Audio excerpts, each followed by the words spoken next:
তো গতকাল ছিল সোমবার, আমি চলে গেলাম বাবা ভোলেনাথের মাথায় জল ঢালতে।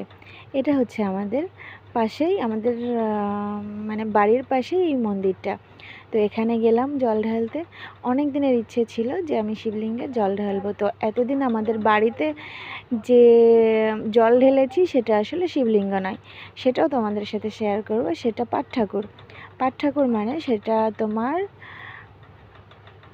চৈত্র মাসে পুজো হয় যে ঠাকুরটা, সেই ঠাকুর আছে। তো প্রত্যেক বছর বাড়িতেই সেই ঠাকুরকে জল ঢালা হয়।